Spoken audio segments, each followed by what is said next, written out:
तो आज का जो टॉपिक है वो है principle of superposition of forces.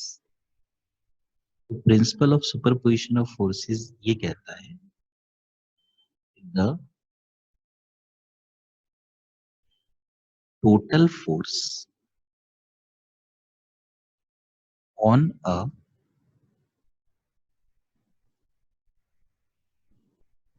Particle due to a system of particles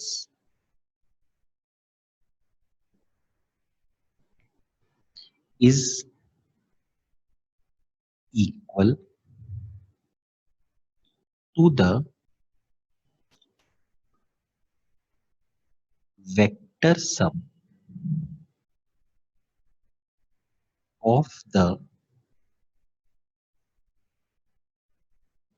individual forces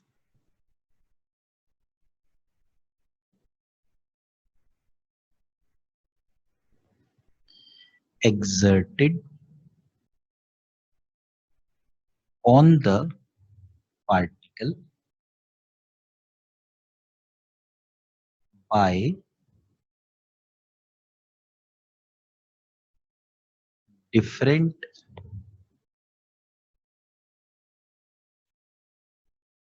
particles of the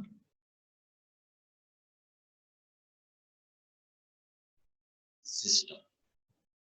इसका ये मतलब है कि अगर मान लीजिए 2, 3 और 4 पार्टिकल्स है और मान लीजिए सबके सब पॉजिटिव है, ठीक है, एक प्लस Q1, एक प्लस Q2, एक प्लस Q3 और एक प्लस Q4, और हमको Q4 पर नेट फोर्स निकालनी है बाकी सबकी वजह से। तो हम लोग क्या करेंगे कि पहले Q1 की वजह से फोर्स निकालेंगे जो कि इस तरफ आ जाएगी। इसको हम कह सकते हैं F41। फिर हम Q2 की वजह से फोर्स निकालेंगे Q4 पर जो कि इस तरफ आ जाएगी। इसको हम कह सकते हैं F42। फिर हम Q3 की वजह से फोर्स निकालेंगे Q4 पर, जिसको हम कह सकते हैं F43। तो एक बार हमने इंडिविजुअल फोर्सेस निकाल ली तो नेट फोर्स होगी F41 plus F42 plus F43। ठीक है, ये वेक्टर सम है। इसमें हम कंपोनेंट्स भी ले सकते हैं और कंपोनेंट या पैरेललोग्राम लॉ, ट्रायंगल लॉ लगा सकते हैं और उस तरीके से इसको सॉल्व कर सकते हैं। तो जैसे कि ये क्वेश्चन है कि equal charges each of 20 microcoulomb are placed at x is equal to 0, 2, 4, 8 and 16 centimeter on the x-axis. Find the force experienced by the charge at x is equal to 2 centimeter. तो सबसे पहले हम लोग इसका diagram बना लेते हैं।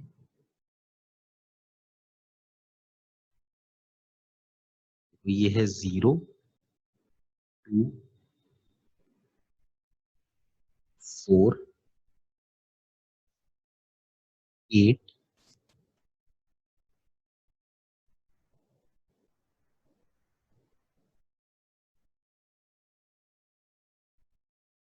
16 centimetre. यहां पर भी चार्ज रखा है Q, एक चार्ज यहाँ Q, एक यहाँ पर है Q, एक यहाँ पर और एक यहाँ पर, ठीक है। और हमसे कहा है कि जो ये वाला चार्ज है, इस वाले चार्ज पर बताओ कि नेट फोर्स कितनी है। इसको मैंने थोड़ा सा 1 पे बना दिया, तो मैं एक काम करता हूँ कि इसको मिटा देता हूँ।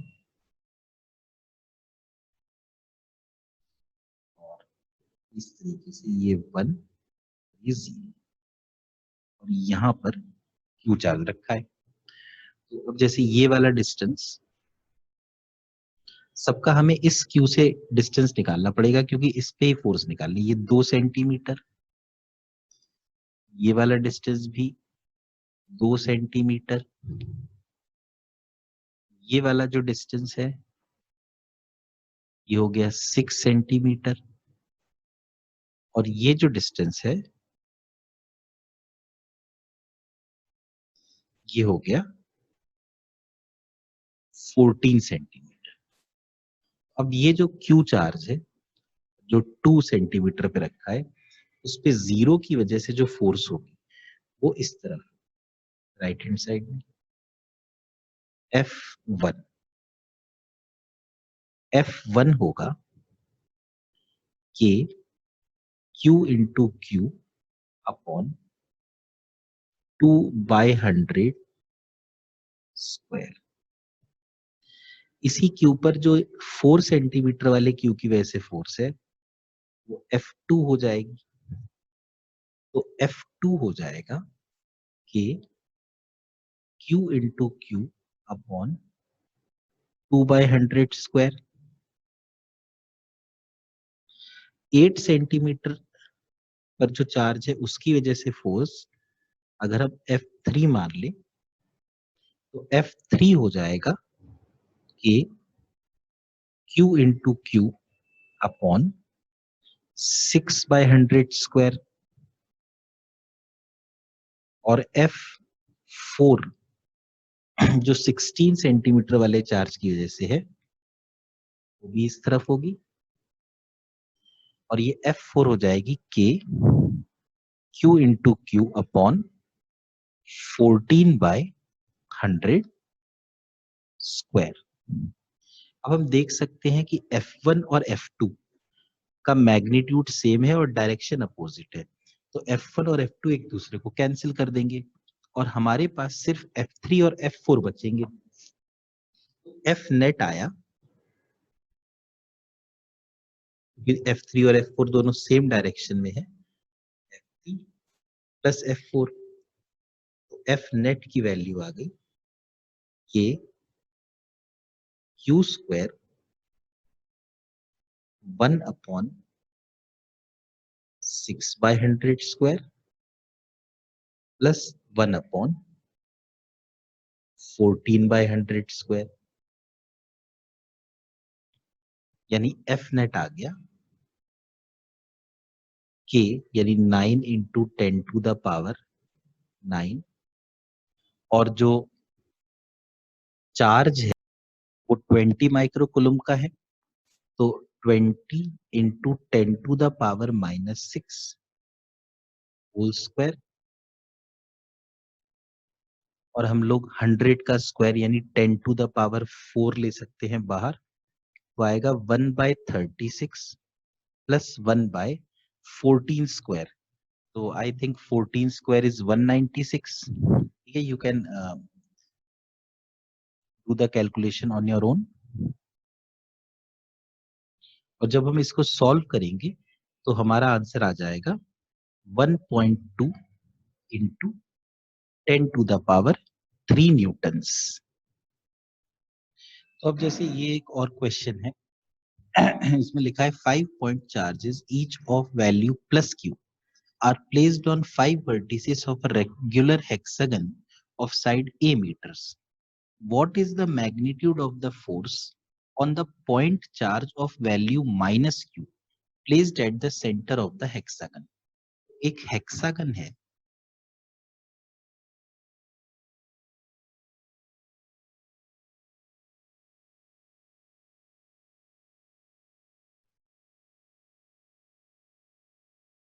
जिसकी 5 वर्टिसेस पे, जैसे तो हेक्सागन की 6 वर्टिसेस होती है, लेकिन इसकी 5 वर्टिसेस पे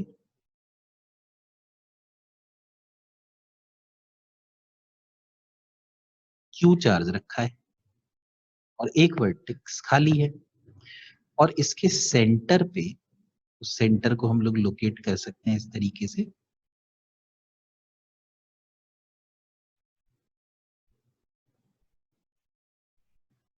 का जो इंटरसेक्टिंग पॉइंट होगा वही सेंटर हो जाएगा।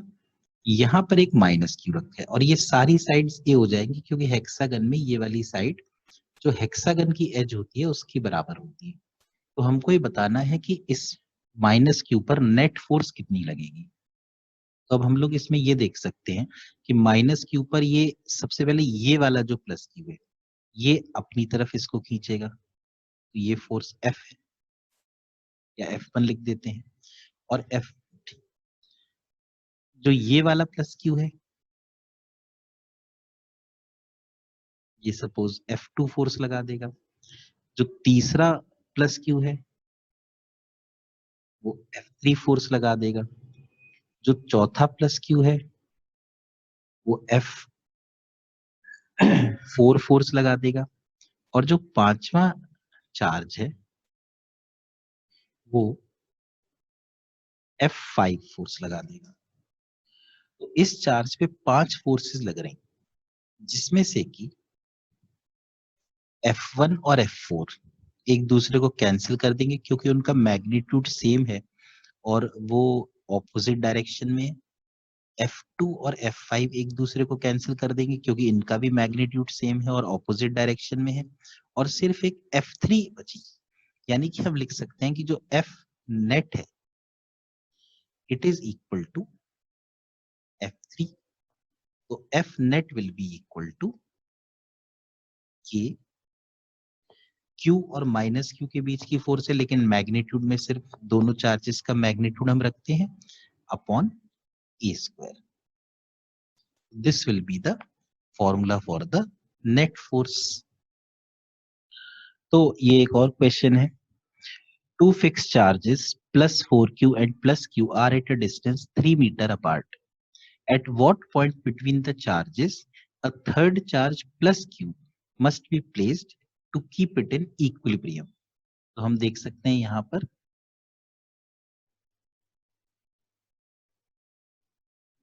दो चार्जेस हैं, एक है प्लस 4Q, एक है प्लस Q और इनके बीच का जो डिस्टेंस है वो है 3 मीटर। अब हमको एक प्लस Q चार्ज दोनों के बीच में किसी जगह रखना है ताकि उसके ऊपर नेट फोर्स 0 हो जाए, तभी हम इसको कहेंगे कि ये इक्विलिब्रियम में है। तो अगर सपोज इस Q का डिस्टेंस इस प्लस 4Q से x के बराबर है तो प्लस Q से जो डिस्टेंस होगा 3 माइनस x होगा। अब इस Q पर प्लस 4Q की वजह से फोर्स सपोज F1 है और प्लस Q की वजह से फोर्स जो है वो है F2। तो हम लोग F1 को लिख सकते हैं कि 4Q Q upon x square और F2 को लिख सकते हैं कि Q, दूसरा भी Q है, अपॉन 3 माइनस x स्क्वायर। तो इक्विलिब्रियम के लिए दोनों फोर्सेस बराबर, तो हम लोग लिख सकते हैं 4K Q square upon x square is equal to K Q square upon 3 minus x square. तो K Q square will get cancelled. We will get 4.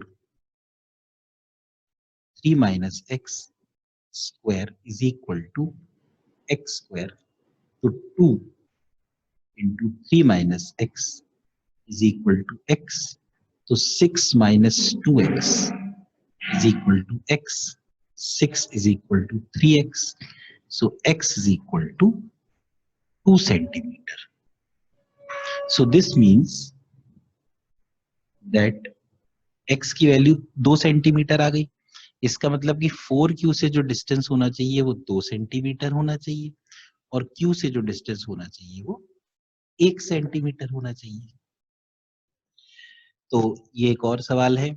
3 charges Q1 is equal to 1 microcoulomb, Q2 is equal to -2 microcoulomb, and Q3 is equal to 3 microcoulomb are placed on the vertices of an equilateral triangle of side 1 meter.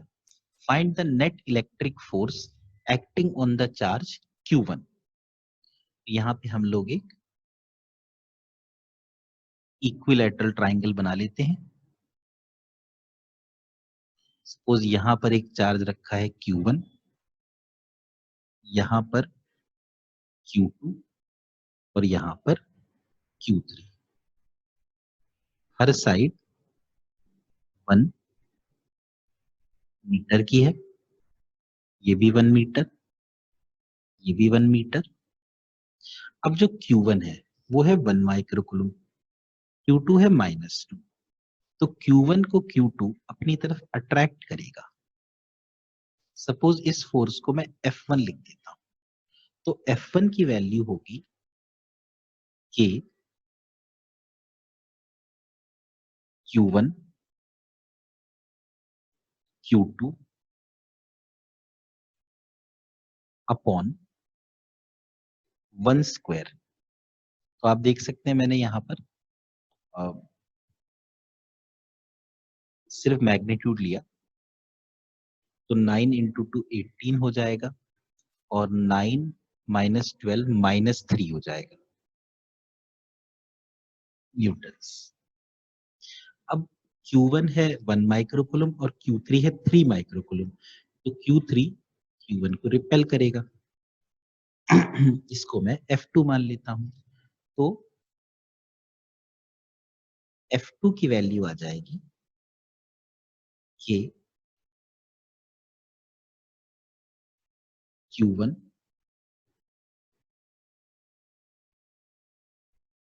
और मेरे ख्याल में ये 3 microcoulomb था.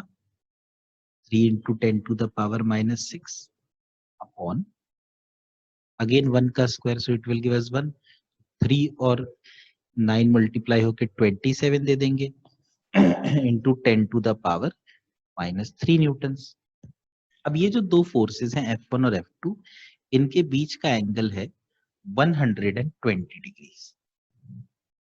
क्योंकि ये वाला angle 60 degrees हो जाएगा, ये एंगल हो गया 120 डिग्रीज. तो जो F नेट आया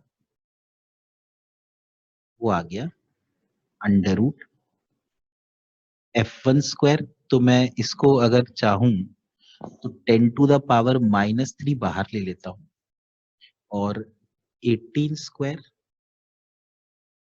प्लस 27 स्क्वायर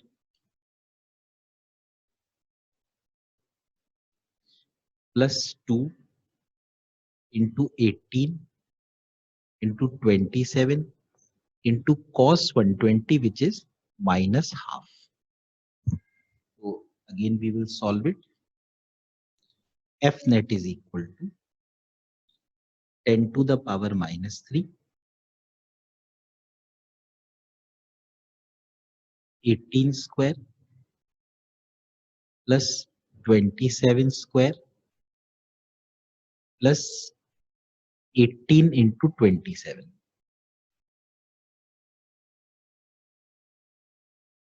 तो इसको मैं 27 लिख देता हूँ.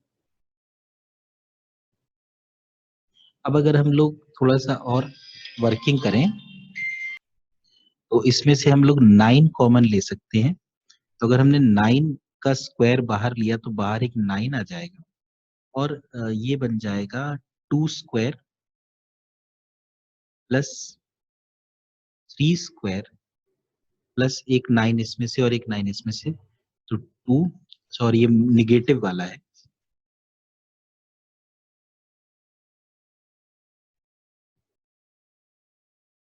तो 2 इंटू 3. तो ये बन गया 9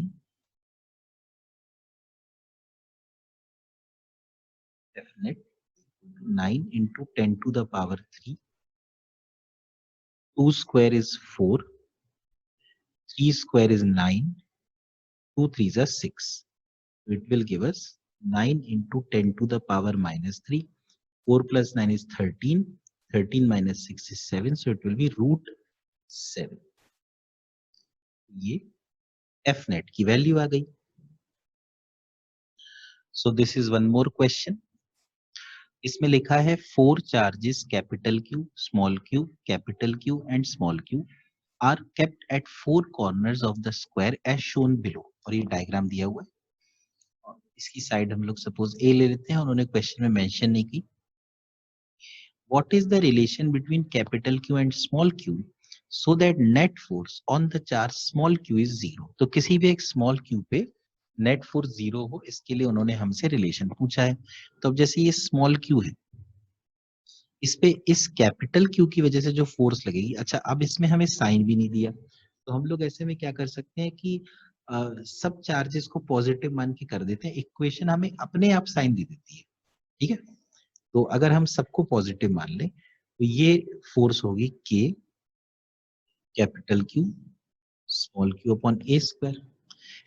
ये जो नीचे कैपिटल क्यू है इसकी वजह से फोर्स इस तरफ होगी k capital Q small q upon a square. और ये जो दोनों स्मॉल क्यू है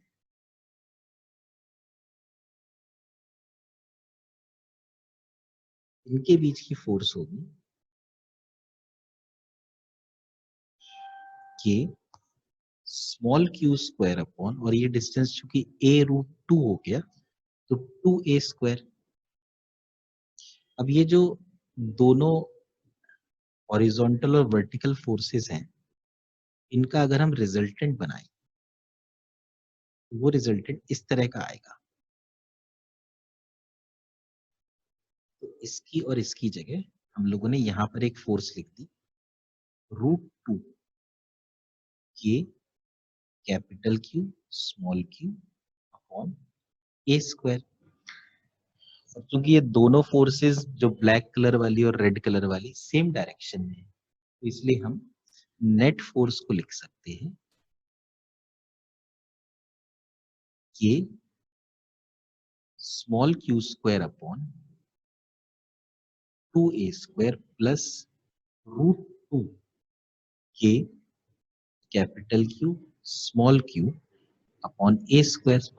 और ये नेट फोर्स जीरो, तो इससे लिखा जा सकता है root 2 k capital Q small q upon a square is equal to minus k small q square upon 2a square. K और के कैंसिल, ए स्क्वायर से ए स्क्वायर कैंसिल, एक small q से एक स्मॉल क्यू कैंसिल, तो capital q आ गया minus small q upon 2 root 2